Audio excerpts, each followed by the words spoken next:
আনোয়ার ভাইরে সালামটা দিলাম না, কারণ আমি যে আমার নামের পাশে রাজাকার লাগাইছি, তো রাজাকারের সালামটা আবার ওনারা নিবে না। আসলে ছাত্রলীগ বাংলাদেশের কি?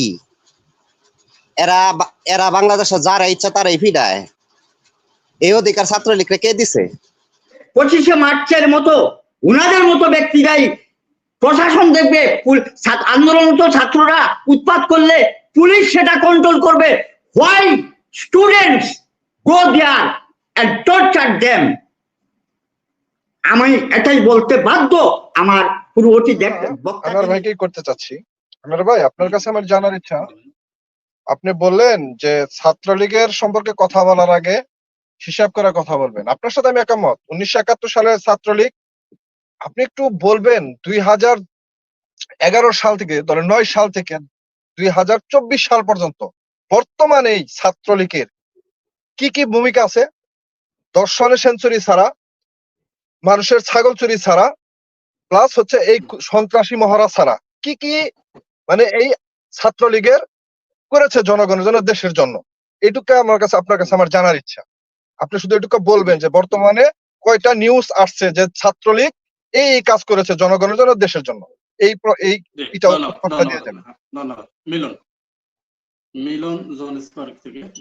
ধন্যবাদ মনির ভাইকে আমাকে আপনার অনুষ্ঠানে কথা বলা শুরু করে দেওয়ার জন্য। প্যানেলের সবাইকে আমার সালাম, আসসালামু আলাইকুম। আমার প্রশ্নটা হচ্ছে আনোয়ারুল ইসলাম স্যারের কাছে। এই যে প্রধানমন্ত্রী গত দুদিন আগে যে বললো 2018 সালে কোটা আন্দোলনের পর উনি যে পুরা কোটাটাই বাতিল করলো, উনি রাগ করে এটা বাতিল করছে, এটা কি উনি সংবিধানটা অমান্য করছেন কিনা, এই জিনিসটা আমি জানতে চাই ওনার কাছে। জি ধন্যবাদ। মোবারক হোসেন। এনামুল হক মনির ভাই, জি জি, এনামুল হক মনির ভাই এবং রবি ভাই, আসসালামু আলাইকুম। আনোয়ার ভাইরে সালামটা দিলাম না, কারণ আমি যে আমার নামের পাশে রাজাকার লাগাইছি, তো রাজাকারের সালামটা আবার ওনারা নিবে না। আমার প্রশ্নটা হচ্ছে, সবাইকে সালাম দিতে হয়, না আমি তো রাজাকার আমি তো ট্যাগ লাগাইছি, ওই জন্য আর কি হয়তো সালামটা। আচ্ছা যাই হোক, সেটা কথা না। আমার প্রশ্নটা হচ্ছে এই যে আনোয়ার ভাইয়ের কাছে, এতক্ষণ যে ছাত্রলীগের সাফাই গাইলেন, আসলে ছাত্রলীগ বাংলাদেশের কি? এরা বাংলাদেশে যারা ইচ্ছা তারাই ফিডায়। এই অধিকার ছাত্রলীগকে কে দিছে? তারপরে যদি গণতান্ত্রিক দেশ বলেন আপনারা, এটা কোন যুক্তিতে বলেন, কোন হিসাবে বলেন? প্লিজ একটু দয়া করে জানাবেন। আর দ্বিতীয় প্রশ্ন হচ্ছে রবি ভাইয়ের কাছে। রবি ভাই, আপনারা ছাত্রদের সমর্থন দিচ্ছেন, আমরাও সমর্থন দিছি। প্রয়োজন হইলে আওয়ামী লীগ যা শুরু করছে, আমরা রাজপথে যাব লাঠি নিয়ে, বাঁশের লাঠি। আপনারা বিএনপিরা কবে নামতেছেন বাঁশের লাঠি নিয়ে, যে এই ছাত্রদের আন্দোলনটারে এক প্রকার আন্দোলনে পরিণত করা, হাসিনার পতন, এই সরকারের। ধন্যবাদ আপনাকে। ধন্যবাদ মনির। ধন্যবাদ এনাম ভাই এবং সম্মানিত আলোচক বৃন্দ, আসসালামু আলাইকুম। নিউজ পত্রিকার সম্পাদক নুরুল কবির সাহেব আজ থেকে 7-8 বছরে একবার তৃতীয় মাত্রা বলেছিলেন যে বাংলাদেশে এমন এক সময় আসবে যে বাংলাদেশের মানুষ গোলাম আজমের এই জানাজা কবরের পাশে যাইয়া গোলাম আজমের কবরের পাশে যাইয়া ক্ষমা চাইবে। কারণ 71 সালে ওনারা বুঝতে পেরেছিলেন আওয়ামী লীগের কাছে যদি দেশ যায়, ধীরে ধীরে বাংলাদেশ ভারতের পেটে ঢুকে যাবে। এখন আমার সন্দেহ হচ্ছে বর্তমান সময় সেদিকে দেশ যাচ্ছে কিনা। দ্বিতীয় প্রশ্ন হচ্ছে, আমরা যে এত কোটা নিয়ে আন্দোলন হচ্ছে, এত কোটা নিয়ে এত কথা বলা হচ্ছে, তাহলে ভারতীয়দেরকে কোন কোটায় নিয়োগ দিয়েছেন? প্রশ্নের উত্তর দিবেন আশা করি। আনমিউট করে প্রশ্নটা বলেন সংক্ষিপ্ত। মিউট আছেন, আনমিউট করেন। নজরুল ইসলাম আনমিউট করেন। সম্মানিত সঞ্চালক ভাই, অতিথিবৃন্দ এবং দেশ বিদেশের যারা দর্শক শুনছেন এবং পরবর্তীতে শুনবেন, আমার পূর্ববর্তী অতিথি ভাইয়ের প্রশ্ন উত্তর আমি দিতে যাব না, আমার ধৈর্য রাখতে পারবো না। এটাই প্রশ্ন করছি। প্রায় বাতিলকৃত কোটা রিট পিটিশন হয়েছে, কোর্টে মামলা হয়েছে, কোর্ট ফয়সলা দিয়েছে সরকারের উপর।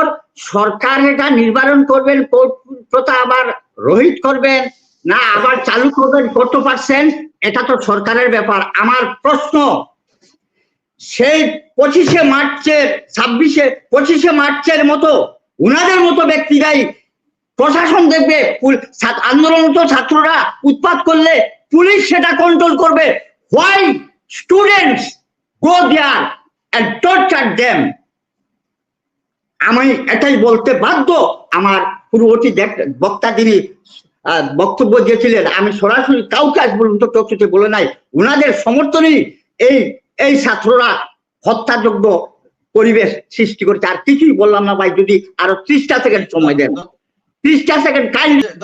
ধন্যবাদ আপনাকে, ধন্যবাদ। একটু সংক্ষিপ্ত করতে হবে, আমাদের আরো কয়েকজন দর্শক যুক্ত হচ্ছেন। ফারুক আনমিউট করে শুধু প্রশ্ন বলেন। ফারুক সাহেব প্রশ্ন বলে ফেলুন। ফারুক জি, ওয়ালাইকুম সালাম। জি বলেন, আপনার মাইক্রোফোনটা মিউট আছে, আনমিউট করে নেন, আনমিউট করেন। মিউট আছেন, মাইক্রোফোনটা আনমিউট করেন। আকমল হোসেন, জনাব আকমল হোসেন। আকমল সাহেব শুনতে পাচ্ছেন আপনাকে? এমডি শাহাদাত। জি, আসসালামু আলাইকুম রহমতুল্লাহ।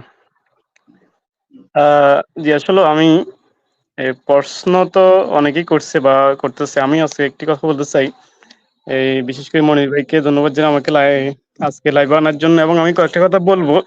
সেটি হচ্ছে যে বাংলাদেশ আমরা বসবাস করি, আমরা পড়াশোনা করি, আমরা যারা মেধাবী আছে বা যারা মেধাবী ছাত্র আছে, ছাত্রী আছে, কিন্তু বাংলাদেশের এই পর্যায়ে আসে বাংলাদেশের যারা মেধাবী ছাত্রছাত্রী, আমরা তাদের কোনো অধিকার দেই না। আজকে আমরা দেখতেছি যারা কোটাতে আছে, ওরা ছাত্রলীগ কোটা, মুক্তিযোদ্ধা কোটা, এই ধরনের কোটাগুলোতে তারা এই ছাত্রদেরকে অযোগ্য কিছু লোককে ওখানে বসায় দিছে। কিন্তু যারা সত্যিকারের মেধাবী, যারা সত্যিকারের এই একটি দায়িত্ব পাওয়ার যোগ্য, যারা সত্যিকারের এই চাকরি পাওয়ার যোগ্য, কিন্তু তারা আজকে পাইতেছে না। আমাদের বাবা মা, এই আমাদের গার্জিয়ান, আমরা গরিব যারা ছাত্রছাত্রী মধ্যবিত্ত ফ্যামিলির, তারা হাজার হাজার টাকা কষ্ট করে আমাদেরকে টিউশনি করাতেছে, আমাদেরকে পড়াশোনা করতেছে, কিন্তু লাস্ট পর্যায়ে আসি আমরা ব্যর্থ। আমাদের সাথে অনেক ভাই অনার্স মাস্টার্স কমপ্লিট করার পরে চা দোকান করে, অনেক ভাই রাজমিস্ত্রি কাজ করে। এটা কেন? বাংলাদেশ কি ছাত্রদের কোনো অধিকার নাই? গরিব মেধাবী ছাত্রের কোনো অধিকার নাই? আমার প্রশ্ন হচ্ছে, আর আমার আজকের এই লাইভ থেকে আমার একটা জিনিস চাওয়া, গরিব, অসহায়, মেধাবী ছাত্রদেরকে অবশ্যই অগ্রাধিকার দিতে হবে। এবং আজকে যে ছাত্ররা কোটা আন্দোলনে প্রতিবাদ করতেছে, যে আন্দোলন করছে, আন্দোলন যেন সরকার ভালো একটি পদক্ষেপ নিয়ে তাদের এই অগ্রাধিকার ফিরিয়ে দেয়। আসসালামু আলাইকুম রহমতুল্লাহ।